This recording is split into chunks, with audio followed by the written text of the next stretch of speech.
Do these first before you start marketing on Twitter. Before you even seriously think of starting on Twitter, do these first. If you set up a website, you should have been doing these already.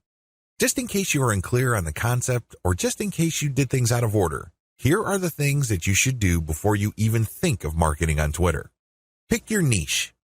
It's really important to understand that if you want to be successful on the internet, you must have a laser focus on how you're going to make money. A lot of people are clueless regarding this. In fact, a lot of them think that they just need to buy a system that somebody else has built and they will make money. What they're really saying to themselves is they're too lazy to think through their online business. That's always a dangerous proposition because when you let another person do your thinking for you, you're going to have to deal with the consequences. You have to understand that when people build systems for others, they're usually trying to cut corners. They're trying to make the most amount of money with the least amount of effort. Do you think they have your best interest in mind with that attitude? Of course not. This is why it's a bad idea to let somebody else pick your business for you. You have to do it yourself. You have to know what you're doing. You have to know who you're going to be marketing to, what exactly you're going to be pushing, and how you're actually going to be making money on the internet. You can't just buy some sort of business in a box and expect everything to work out smoothly. That happy ending that you may have been dreaming of may be a very distant and even impossible dream. Why? You just didn't step up. You have to do all of this yourself. The most important is to pick a niche. A niche is a subject matter category or some sort of category for whatever collection of needs you are trying to address. What kind of problems do the products you are promoting or the website you are building address? Pick that niche. Understand how that niche compares with other niches. Understand whether it fits your amount of resources and your expectations. Build a site. You can outsource this. You can create a site that addresses your niche. When you're building a website, you're not just putting up a nice-looking online destination. It must do something. It must convert the traffic that you drive to that site into cold, hard cash. Create a mailing list. Next, you have to create a mailing list. This is crucial. Your mailing list is actually the payload of your website. Sure, you may be putting up affiliate ads on your website. When people click these and they land on the sales or landing page, they may buy something. When they do that, you get a commission. That's nice and everything, but if you really want to make money over the long term, create a mailing list. Why? Whatever credibility, respect, or trust you create with your website, you maintain with your mailing list. When you have an update on your website, you just publish the link on your mailing list and invite people to click through, and you have yourself a nice burst of traffic. I've got some bad news to share with you. The vast majority of people who visit your website will never come back again. That's the harsh reality. When you have a mailing list, you get to retain some of that traffic. You only need to set an update, and you get a nice little surge of traffic because people saw your email and clicked on your link. This enables you to retain some of the value of the hard work and time you put into branding and promoting your website. To create a mailing list, you have to offer a premium. It's some sort of freebie. It's some sort of incentive for people to join your mailing list. Of course, you make this case on your squeeze page. You advertise the value of the freebie you're giving on a page called a squeeze page. This is where people enter their email addresses to subscribe to your mailing list. Please understand that there is a big danger here. This is a warning. Don't go overboard in promoting the freebie because if you do that, people will sign up for the free booklet, the free course, or the free book. They couldn't care less about the updates your mailing list will send them. In fact, if you push the freebie too hard, they might even think that the updates you send are some form of spam because you caught them by surprise. Do you see how this works? There has to be a healthy balance between getting people pumped up to join your mailing list because they're getting something for doing it, but also letting them know that they are getting a better value by being on your list just because you will be sending them information that would enable them to solve all sorts of problems in their lives that are related to your niche. Do you see how this works? Do you see the balance? Create an ebook or report or some sort of high-value giveaway. When you create a mailing list, there has to be some sort of incentive for people to sign up to your list. I wish it were as easy as saying that your website is so awesome that your visitors owe it to themselves to sign up to your list. I'm telling you that if this is your strategy, you're probably going to get very few list members. Why? People need a push. They may be impressed by your website, they may like what you're doing, but this may not be enough to get them off the fence. To many people, entering an email address into a field is a lot of effort. You have to give them some sort of valuable incentive for them to sign up for your list. Generally, I would use some of my popular blog posts, or I would come up with a distilled version or a cheat sheet version. Usually this works. Other times, I would use some sort of massive compilation of resources that are an answer to people's problems. Whatever the case may be, the value of the incentive must be obvious. They don't have to be Sherlock Holmes to figure out the value of what you're giving away. Again, to reiterate, the value must not be so big and steal so much of the spotlight that people forget that they're signing up for a mailing list. It must share equal billing with the list. You have to promote the freebie in such a way that it is still clear to the person registering to your mailing list that they are signing up for a mailing list. Find top-notch content in your niche. Once you've set up a website and a mailing list, the next step on your journey to marketing your website and mailing list on Twitter is content. It's easy to get tempted and think that you're some sort of niche genius. You get all excited about a hot idea or a hot blog post topic, so you write a blog article. You put in the time, effort, and energy to do that, but what happens?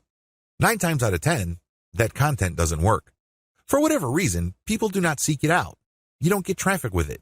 You're not alone when this happens. The idea of build it and they will come is a dead end. Thankfully, there's a shortcut. Focus on content in your niche that already works. Look at the social media accounts of influential people or companies in your niche. Look at the content they're sharing. Pay attention to how many social signals they get. Do they get a lot of retweets, likes, favorites? Do they get shared a lot on Facebook? Using this objective social signal information, select their best content and reverse engineer it. Reverse engineering top-shelf niche content. Now that you have a clear understanding of what's hot and what's not in your niche, the next step is to reverse engineer your competitors' best content. How do you do this?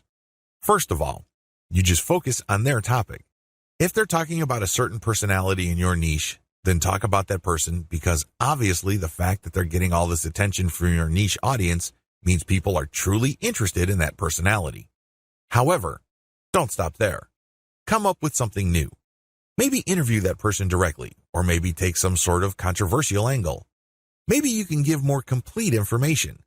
Whatever the case may be, come up with content that is obviously superior. This is what's going to make your tweets more popular. This is what will speed your branding efforts up. I'm sorry, but if you're just going to offer the same content that everybody in your niche is already offering, there's really no reason the people you're reaching out to should follow you. Think about it. If they think that you're giving them the same stuff as other sites, why go to you? They can easily have gone to those other sites. Draw their attention based on familiar themes. Keep their attention by doing something a bit different. It doesn't have to be much. You don't have to be a hero. You don't have to go overboard. But it has to be different enough. Unfortunately, this is one of those things that you will have to figure out firsthand. You would have to do it through trial and error. You have to learn through trial and error. Set up consistent social media accounts. Now that you have followed the steps above, you can now start setting up your social media accounts. For starters, you should focus on YouTube, Google+, Facebook groups, Facebook pages, Twitter, and maybe Pinterest. Start with these. Later on, you can branch out to other social media platforms like Quora, Instagram, and others. Your social media accounts must be consistent with each other. Your headers must have the same design. Your biography and other text must have similar elements. The key here is to project consistency. Consistency indicates professionalism. You're not just some random person working out of your mom's garage putting up one random website after the other. It can also help you solidify your brand. If you make a good impression on Facebook groups and people click through to your Twitter account and they see similar messaging, they can see that you are consistent, constant, and offer different types of content. This would help them become more comfortable with your brand. This would help them view your brand as more credible. Commit to specialized content on your social media account. Here's the big danger with having many social media accounts. It's very easy to see that a lot of companies put up a presence on many different platforms. That's great and everything because you have many ways of getting new traffic. The problem is they post the same content across the board. This is a problem.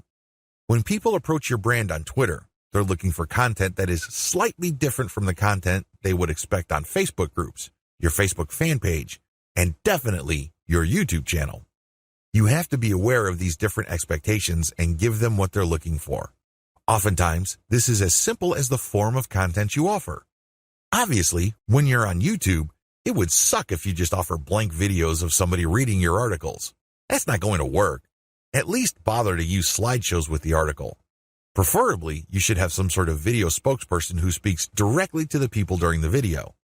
Each platform's content must maximize the format requirements of that specific platform. Get ready to go manual or full auto. At this stage, you have set up your Twitter account. It is brand consistent. You already have lined up the best content you have researched from your competitors. This content has a lot of likes, shares, comments, and other signs of engagement. This is third-party content produced by others. When people click the link, they go to somebody else's website. They do not go to your site. Why in the world would you share this stuff? What's the point of driving traffic to somebody else's website? Well, it really boils down to credibility. If you make it your job to get all the very best content involving your niche and sharing it from one central place, you become credible and authoritative so much faster than if you just publish your own content. First of all, it's going to take a lot of time to reverse engineer the very best content and come up with your own version. It can also become very expensive. Time, after all, is money. Even if you're not paying a professional writer from places like ozkey.org, who charge very reasonable rates, coming up with original content can still be a very expensive proposition for you. Why? It will take a lot of your own time to come up with that content. You probably have better things to do. You probably have other things you could be doing that would currently pay you more money. Third-party content is a lifesaver. This is called curation. You take the best content that everybody else has to offer and then you share it through your social media accounts. Here's the secret though. You share that content to draw people based on their interests. For example, if I find top-notch content on content marketing and I have a Twitter account that sells content marketing services, it would make a lot of sense for me to put all that high-quality and highly popular material in my Twitter feed, but from time to time, I would share my own original content. My original content would build credibility for me based on what I raise in the content. I control the conversation using those posts. After I get enough of a natural following, I would then share more and more of my own content and then share posts that only feature my squeeze page sign-up link. By doing this, I kill two birds with one stone. I share curated content to build credibility among a niche audience. These are people searching for certain specific content using very targeted hashtags. I pair very targeted niche hashtags with all my content. I rotate them. Then, I send out this content slowly but surely. I get people who are truly interested in my niche. Once I've established quite a bit of a following, I then share my own reverse-engineered content. This builds even more credibility, and this can also lead to my website getting backlinks from bloggers who are monitoring my niche. Finally, once I've got enough flow going, I would then start rotating my squeeze page link through my tweets more often. Instead of showing my squeeze page tweets once every 2 days or once a week, I can start showing it every few hours. However, it only makes sense to do this once you have established a decent number of followers and there's a high enough overall engagement level with your tweets. This is the general strategy. You can do this either manually or on full auto. What is fully automated tweeting? Fully automated tweeting is exactly what it sounds like. The content that you are going to be tweeting is fed through a social media content publishing tool like Hootsuite or Social Oomph. You just set up a schedule and the links and the tweet text that you put are going to be published to your account. You don't have to babysit your Twitter account as it publishes tweet after tweet. You also automatically plug in the hashtag that you want to target for each tweet. Fully automated tweeting can also mean using certain tools like Follow Liker that actually mimics liking other people's accounts. Usually, when people have their posts liked, they feel good. It feels good to feel like you matter. It feels good to be appreciated. A certain percentage of these would actually click the account of the person liking and see what their page is like. If they like what they see, they end up following. Fully automated tweeting also includes this. You basically automate publishing, but you also automate engagement. There are many tools currently available on the market, but here's a bit of warning. Twitter is cracking down on bot-like behavior. While few people will have problems with automating publishing, most people would view automating liking or automated favoriting or listing with more suspicion. I'm just giving you a heads up because these bots may sooner or later be banned by Twitter. What is purely manual tweeting? You can go the other extreme. The other extreme, of course, is to do everything purely by hand. Not only do you find the very best content by hand, you filter them manually, you post everything manually, you also engage manually. The great thing about this is that you have maximum control. The bad thing about this is you need to have iron discipline to pull this off. What if the vast majority of your actual link clickers live in a different time zone? This is going to be a problem. You're going to have to get up early or stay up late to tweet within the hours your actual followers are most active. This can get downright inconvenient. Also, engaging tons of niche accounts on Twitter can burn up a lot of time. You also have to process a lot of information in a short period of time. Unless you have an IQ over 150, it's just going to be a little heavy because that's a lot of content to read through and analyze. Go for a hybrid solution. There's a lot to recommend a purely manual tweeting approach. You get a lot of control. You get a laser-like focus on account selection. You get to truly fine-tune your message. However, it takes too much time and effort. Thankfully, there is a halfway solution. This hybrid solution is pretty straightforward. You can use tools to post on your Twitter feed, but engagement is done manually. That's pretty much how it boils down. You still have to find niche-related content that's already gone viral. There's no getting around this. You still have to do this. Thankfully, there is a cheaper way to do this. You can, of course, do this yourself. Like I said, time is money. You might also feel like you're going nuts because you have to read so much material. The shortcut is to use a service like congoplus.com. They have virtual assistants from places like India and the Philippines that you only need pay $18 per day. These bright, ambitious, educated people would then find the viral content that you're looking for that meets your criteria. They then send you an XLS file, you verify, then you pay them. It's only $18 for 8 hours worth of work. You can't beat that with a baseball bat. You really can't. However way you choose to do it, you need to get this content. You then look for influence leaders on Twitter that cater to your niche. Again, you can do this yourself or you can hire a virtual assistant to do it for you. The secret is to make sure that they're almost always talking about your niche. Once you are sure about that, you can then look at their content and pay attention to their hashtags. Copy these. You're going to pair these with your tweets. Use an automated tool to publish. Whether you're doing things manually or automatically, use an automated tool to publish. The good news here is that you're not taking blind shots in the dark. When you publish, pair this content, whether it's original or third-party, with hashtags related to your niche. The difference. The big difference is what happens next. When you're using an automated system, you wait for an organic following and then you mix in your squeeze page links and your content links. You then use some sort of tool to mimic engagement. For a manual approach, you do the same. You wait for an organic following to increase and then you mix in your own stuff. The big difference is you invest 1 hour per day doing manual outreach to influencers in your niche. You should already be doing this because these are the people you got your hashtags from. Remember? The extra step that you need to take is just to engage with them. Tell them that you like their content. Manually like their stuff. Click the heart icon or retweet. Do whatever you can to get on their radar. One-to-one or person-to-person engagement is crucial. You have to get on their radar. Again, you can try to automate, but it can be ham-fisted. Also, it may be so obvious or clunky. Worse yet, Twitter might be cracking down on engagement automation, so this option may not remain open for long. Manual Twitter marketing. Assuming that you have decided to go the manual route, here's what you need to do. You have to budget your time. If you think you only have 1 hour to spare, make sure you give it at least 1 hour. This means stick to 1 hour exactly or go a bit over, but you need to make sure you put in the time. Find niche leaders. First, you need to find people's Twitter accounts who talk about your niche. Enter the keywords related to your niche into Twitter to find those accounts. How do you know these keywords? Where do you find these keywords? Here are the steps. Create a Google AdWords account. Don't get scared, this is free. Create a free account. Use the Google AdWords Keyword Planner tool. Enter websites that you know are competitors of yours, and alternatively enter well-known websites that you know are in your niche. You should get a nice listing of keywords using this technique. Once you find these keywords, look up those keywords to find even more related keywords. Make sure that these keywords get a decent amount of traffic. Read these keywords and be convinced that they are actually related to your niche.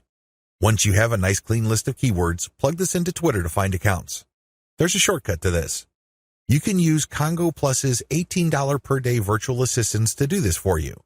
For only $18, you get a person's full 8-hour day of labor. This person can use Google AdWords for you, find the right keywords, filter the keywords, go through Twitter, find the accounts, get the hashtags, and follow those accounts. Follow real niche-specific accounts. Once you've done the above steps, you should be able to identify the accounts of people in your niche on Twitter. This is where you need to make a judgment call. You need to look at enough of their tweets to see if this person truly cares about your niche. Is this person really a niche expert, or does this person tweet about your niche from time to time? These are two totally different things. Follow real niche leaders. What are the benefits of manual Twitter marketing? When you identify and engage with niche leaders on Twitter, you get the following benefit. First of all, you get niche-specific hashtags. Second, you get a chance to get on the radar with people who are really experts or authorities in your niche. These people can open a lot of digital doors for your business. They can retweet your actual content. This can lead to niche-specific audience members visiting your website. They can interview you and possibly link to your website. You can interview them and establish some sort of professional friendship. You can get invited to conventions or symposiums or workshops. These can be tremendous networking opportunities. There are just so many ways you can benefit when you reach out to people who are already established authorities in your niche. Don't be antisocial. Don't think that you can be successful just with your own efforts. It doesn't work that way because there is a network of really credible people on Twitter already who have the influence that you're looking for. Why not just piggyback on their influence? Why reinvent the wheel? Manual tweeting, pros and cons. Manual tweeting, as we have defined, involves automated publishing of content that you have manually selected. This is content that you have curated. The publication is automated, but your engagement is manual. You're going to find niche-related accounts. You're going to engage with them manually. You're going to tweet, leave comments, so on and so forth. Here is how the advantages and disadvantages break down. Pros. The first advantage is to get a higher level of engagement. You actually get to say to these people what you think. You get to interact with what they have to say. Maybe they're critical about your idea, so you explain your position to them. You give them a counter-argument. You ask for examples, or you rebut what they have to say. When you do this, you're not engaging in a pissing contest. Let me be clear, this is nothing to be emotional about. Instead, you use this as an opportunity to prove to them that you know what you're doing. True experts will accept the fact that not everybody will agree with them. When these experts are satisfied that you argued your position well, even though you don't agree with them, they respect you. They also respect you when you give them information that they may not know. This can lead to instant expert status. You only need to do this a couple of times with the right people and, believe me, they become your cheerleader. Another advantage is you get access to a pre-qualified niche audience. When an authority leader interacts with you on Twitter, they're actually publishing their conversation with you on their feed. This is a big opportunity. Don't blow it. When they respect you enough to keep responding and you give them one top-notch answer after another, they might even retweet a tweet of yours. This is a bonanza. Why? These people are already experts on Twitter in a specific niche field. This means that they have attracted people who consider them authorities. When they engage with your content to the point that their followers see your brand and your content, you get access to that audience. Psychologically, people would see if the person that I respect and admire so much respects this other person who I don't know enough to engage with them respectfully. I should pay attention. If this keeps up and the person who they follow keeps repeating your stuff or keeps engaging with you, it's only a matter of time until some of their audience members would jump over and follow you as well. Please understand, this is not a zero-sum game. It's not like they would unfollow the one expert to follow another expert. Instead, they're already following one expert and they would just follow another expert. They would be following an additional expert. You're increasing the social influence pie instead of fighting over somebody else's influence. They're not losing out. Another advantage to manual tweeting is the speed at which you get backlinks. I cannot emphasize this enough. If you want to boost your website's SEO and you want to get more search engine traffic, you will need backlinks. You can get this much faster when you do manual engagement. The people you're engaging with are in a better position to see that you know what you're talking about. You get to earn their trust and their respect faster. Once this happens, they are more likely to interview you or share content that you posted on your website. Whatever the case may be, this produces a backlink. This backlink really is a measurement of respect for your authority or an acknowledgement of your credibility. It acts as a vote of confidence. The more you reach out to a lot of authorities, the more high-quality backlinks you get. This can boost the overall ranking of your website. Finally, you may be invited to speak at conventions, workshops, or seminars. People might ask you to submit an original article that they would be publishing somewhere else. Best of all, you may get introduced to a big player in your industry. You might get a job offer. You might get some sort of consulting opportunity. Honestly, the range of opportunities available to you is endless. You just need to get out there. The best way to do this online is manual tweeting because you are in full control of your engagement. You craft the public persona you project, and this enables you to be more aware of opportunities as they flash into existence. Disadvantages. The big cons against manual tweeting should be obvious. It takes a lot of time. That's all I need to say. It should be self-explanatory. Second, it's content intensive. While content curation can help you tremendously, it can only go so far. You cannot become a global expert on a particular niche on Twitter and be respected by all other subject matter experts if all you do is share their stuff. That's just not going to happen. Ultimately, they're going to ask you, what about your stuff? What do you have to say?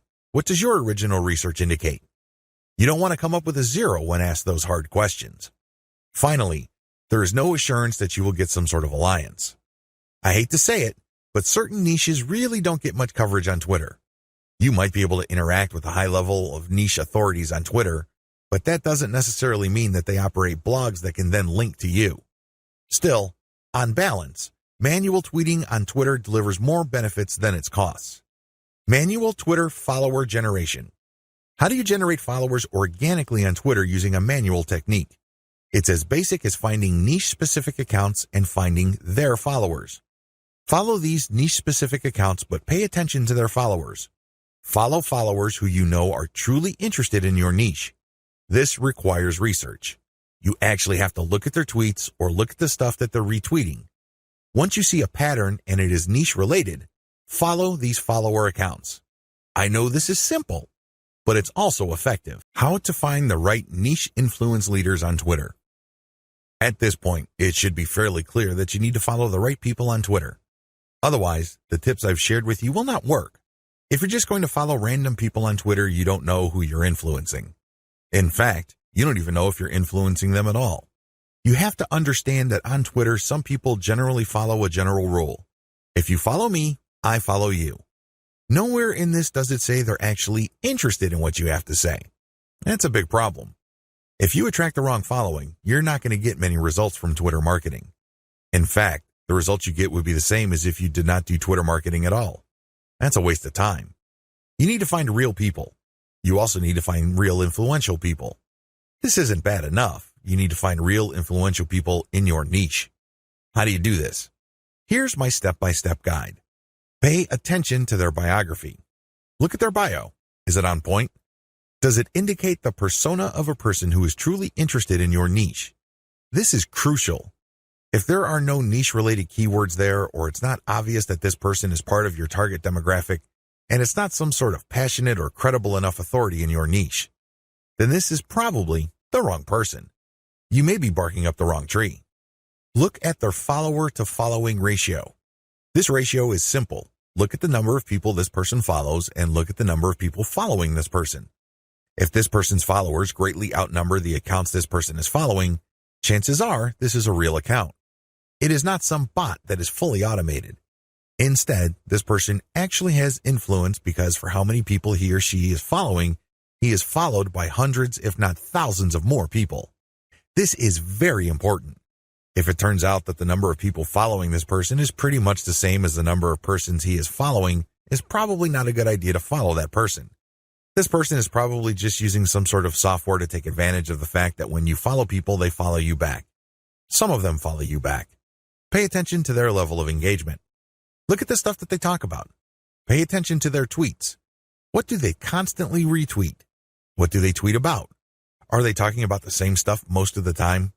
Does their account get a lot of retweets and posts, retweets and engagements? Do they get a lot of favorites?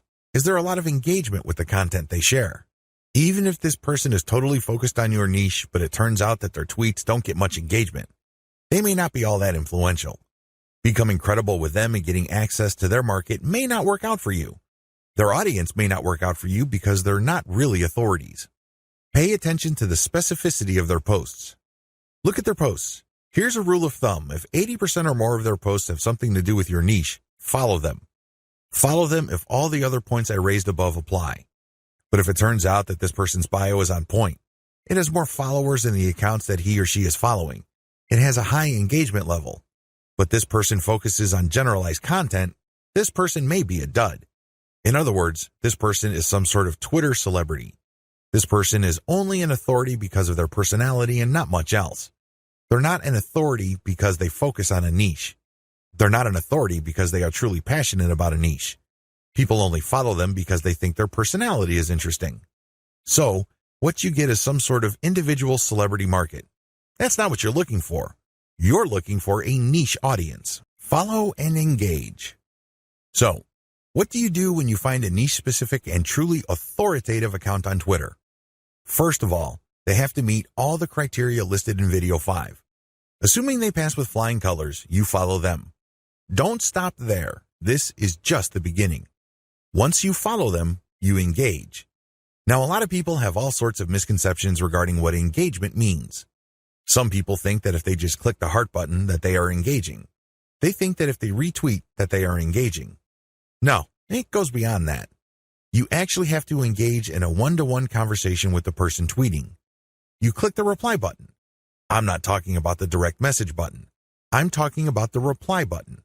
Here's where it gets a little tricky. You can't just use a stock answer like, hey, good post, or you're a genius. I admire you. I love you. No, that doesn't work. Those are worthless. Why? And true authorities get those all the time. They're credible. They know what they're talking about. So they get a lot of, hey, good post. You're a smart guy. You're a genius. So what? They get those all the time. You're not going to stand out. Remember, the whole point of engagement is to get on their radar. You want them to notice you. This is all but impossible if you're doing the exact same thing everybody else is doing. Everybody thinks that they're a genius already. Yet another guy piping up and saying the same thing is not going to register. How do you truly engage? Here's what I do. I ask questions. I know that sounds basic, right? But you have to ask the right question. You have to ask a question that indicates to the person loud and clear that you've read their post. Maybe you click through the link that they shared. Maybe you analyze their tweet. Whatever the case may be, your question must communicate this. Your question must get them to think or analyze or look at things with a new perspective. When you do that, you get respect. Why? You're pushing them. You're challenging them. You're not just asking a throwaway question that they already know the answer to. You're not asking something that they've answered 100 times before. You're basically letting them earn a chance to prove why people think they're experts. Most mature adults respect this. They're not scared by this. They're not threatened by this in any way. Even if you do come across somebody who has a thin skin or views this as an attack, you still gain authority and credibility because other experts are following that person. When they see that engagement, they quickly see that you actually have a working brain. Imagine that. You're not just a blind follower. You're not just another face in the crowd. This makes you stand out, even if the expert that you are asking questions to reacts in a negative way. It's on them. It's not on you because you're just asking a question. Of course, you have to ask in a respectful way. You cannot use loaded questions like, when did you stop beating your wife? Or how was it the first time you got hooked on drugs? You see where I'm coming from? Don't ask those types of questions. Discuss controversial points. Another way to get on people's radars is to focus on controversy. Now, please, don't mistake this for being a troll. I'm not saying that you're going to create artificial controversies. I'm not talking about stoking divisive issues. I'm not talking about any of that. You see, in any kind of subject, there will always be two sides. This applies to niche subjects as well. There's always the conventional wisdom, and then there is everything else. What if there are techniques or approaches or strategies that would get better results? For some reason or other, these are just not talked about. For some reason or other, these are kept under the rug. When you discuss these or raise these with experts, this highlights that you, yourself, are an expert. After all, if you fully explain these or fully describe these accurately, you are basically lecturing in an underhanded way people who are reading your tweets. You're letting them know of something that they may not have heard about. You are hinting at a body of knowledge that either they're trying to run away from or they may have an unclear understanding of. The fact that you tease this information communicates to them in a clear way that you are some sort of expert. Let's put it this way. You stand out from the crowd, and you're not just this random person saying, "Hey, good post," or "You're a genius," or "What do you think about this topic," which has been raised millions of times before. Whatever you do, focus on real engagement. This is the bottom line. Real engagement means real person-to-person contact. This means picking somebody's brain. This means sharing information on a real profound personal level. This may not be always comfortable. It definitely is not always convenient, but it's absolutely necessary. You have to reach out. You have to engage. You have to communicate. You have to get the point across. This doesn't mean that you have to always be 100% in agreement. However, it means that you do have to always be 100% respectful. I know this is hard to do if the person you are engaging would feel threatened or get soft on you in the worst way. It's very tempting to fight back. It's very tempting to push back. Fight fire with fire, right? Well, here's the thing. If they act in a very unprofessional way and you keep your cool, who wins? Your brand wins. People start seeing you as an authority. People start seeing you as an alternative. This is how you get on the radar. Either things work smoothly and they agree with you and will love to help you, or things don't work out. When things don't work out, you can still win. How? Through your professionalism. You just have to control your emotions. Twitter is notorious for flame wars, troll attacks, and all sorts of hassles. But if you're able to keep your head together and focus on what you're trying to accomplish, things will work out for the best. What happens when you reach high engagement levels? A lot of people who are getting on Twitter measure their success based on three things. One, according to one school, you measure your success based on how much raw traffic you can pull from Twitter. Ultimately, this is the right answer because, at the end of the day, you need traffic to get conversions. There's no way around this fact. You can talk a big game about branding. You can talk a good game about becoming an authority. This is all well and good, but until and unless they translate to real traffic, you're not going to make money. You have to get real visitors to make money on the internet. But using this metric as your sole metric is going to be a problem. Why? Normally, you have to build a very high level of engagement and high level of authority for you to get a sizable volume of direct traffic from Twitter. The good news is that the traffic that you do tend to get would be qualified traffic. These are people who are not curiosity seekers. These are people who have nothing else better to do than to click random links. These are usually people who are interested in whatever it is you are saying, and by extension, whatever it is you are promoting. Another way to measure success on Twitter is the number of retweets you get. Again, this is good because it ultimately leads to traffic. However, in itself, it doesn't really lead to much. The same applies to people clicking the heart button that they like your stuff. They favorite your stuff. That is all good. It definitely is a great boost to the ego. But until it translates to traffic, it's really not worth much. Here's my answer. The obvious answer, of course, is traffic. But before we get to traffic focus on engagement level, try to get your engagement levels up. This means people are paying attention. This means people view you as an actual credible and authoritative expert. This means influence. If you have high engagement levels, a lot of things open up for you. These are tremendous opportunities that can take your business to the next level. First, you can pitch influential Twitter accounts for guest posts. If you get a lot of engagement from their accounts and then they're constantly retweeting you and constantly clicking the heart icon, and it means that they become your fans, this is an indication that there is an actual organic community that grew up around your content. This is a good thing, but just by itself, it doesn't really mean much. You have to convert it. You have to transform it into a usable form in one of the most useful forms of this. Usual payouts of this level of influence with influencers are to pitch them for guest posts. Now, of course, this means that they have to have a blog that's credible and has great SEO value in their niche. But assuming that's true, pitch them for guest posts. Don't be shy. It doesn't hurt to ask if they say no the first time. Continue to engage with them. Be a buddy. Challenge them. Test them. Earn their respect some more, and then pitch them again. Keep pitching until you get that guest post. Because sometimes you have to knock many times before the door opens. That's just the way things are. Keep pitching because for every single guest post you get, you may get a nice boost in Google search results. You probably don't need me to explain to you why that's a good thing. Ask for interviews. There are many influential people on Twitter that are either top dogs in organizations in your niche or they know people. Either way, when you get interviewed for a variety of reasons, you have arrived in your niche. Let's put it this way.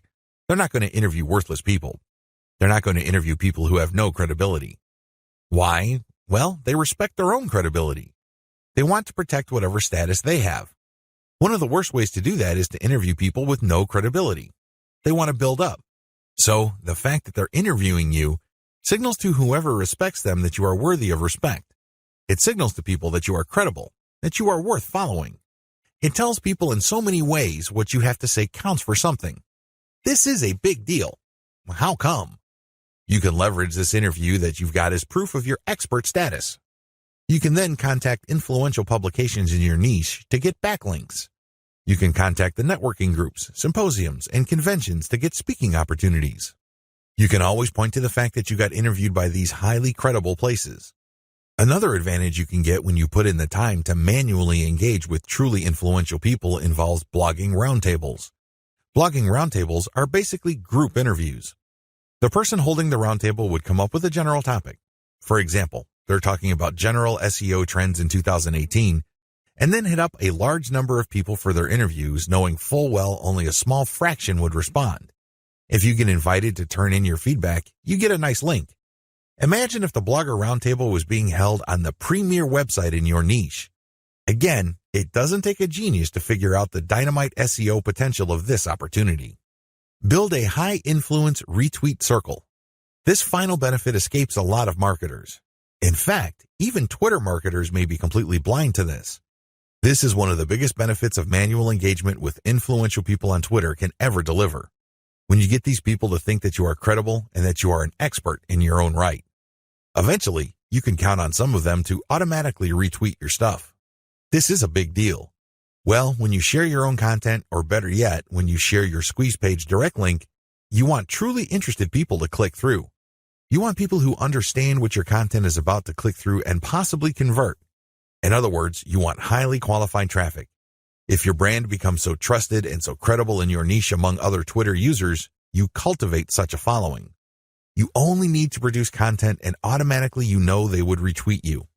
You can almost bet that a certain percentage of your followers would retweet. This can then lead to your content being seen by more of their followers, which can lead to highly qualified direct traffic. Don't neglect this benefit. Unfortunately, a lot of people do because this benefit grows very slowly. It also starts at a very low level. But of all the benefits, this is probably the most potent. Unfortunately, it also takes the most time, effort, and attention to detail. However, if you properly cultivate this, the direct traffic benefits and conversions you would get from being a part of a retweet circle will outweigh and will pay for all your costs. You can take this to the bank. Always optimize your content. It's really important to make sure that you identify your best performing content. This is not easy to do with Twitter. You basically have to pay attention to your website statistics and figure out which content update gets the most love from your followers. Once you have identified your best performing content, don't stop there. Don't just think that you're just going to have to come up with the exact same content. That's not going to cut it. Also, don't think that you only need to give your system a few days for you to identify your winning content. Here's the system that I use. Regardless of whether you are completely automating your system or you're manually doing engagements, you need to do the following as far as content optimization goes on Twitter. Step 1. Start with randomly selected content. Now, please understand that this content must be top content. Look at the reverse engineering section that I mentioned earlier in this training. You should know how to spot objectively good content. Once you're able to do that, create a massive list of all that type of content and then randomly select this content and publish it on your Twitter feed. Again, you can use Hootsuite or Social Oomph or some other content scheduling software. Let this piece of content run until a few weeks pass. Step 2. Review your results. If you give the system enough time to tweet and keep republishing stuff that you have tweeted before, certain patterns should emerge. With enough time, you will get rid of false positives. These are content types or themes that you think are winners. It turns out that they're statistical flukes. Their success, statistically speaking, is just coincidental. With a few weeks, however, of running time, you should get a clear understanding of which of your content are real winners. Step 3. Focus on what works. At this stage, you should have a clear understanding of what truly works. These tweets are no joke. If you tweet this type of content, you can rest assured you will get quite a bit of engagement and click-through from your Twitter feed. You need to create more of this type of content.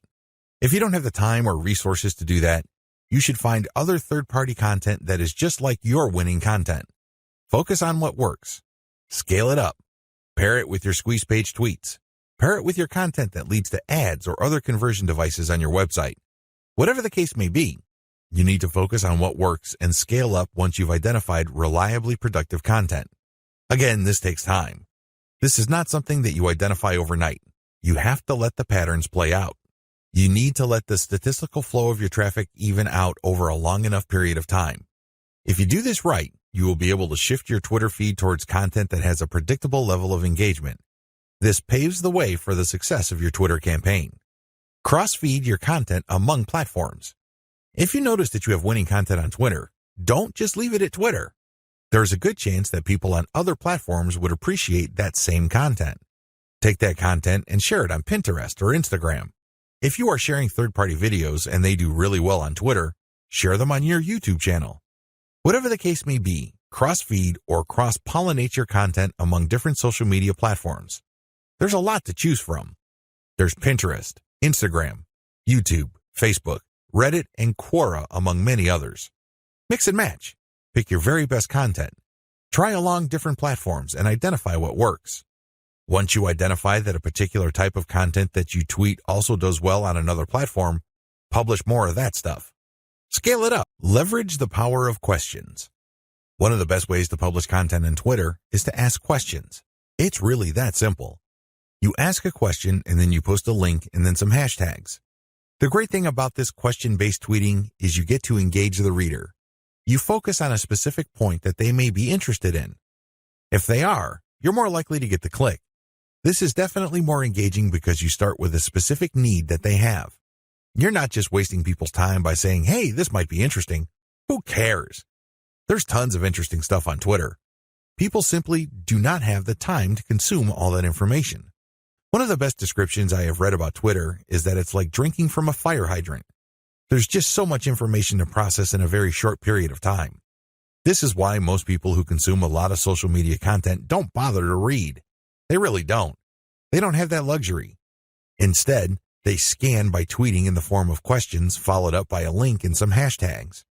You take advantage of this fact, people only need to see the right question and then you have yourself a click. It fits how people think about and process information on Twitter. Interestingly enough, a lot of marketing professionals are saying that this also creates some sort of SEO signal. This is a big deal because it can give you a search engine optimization benefit.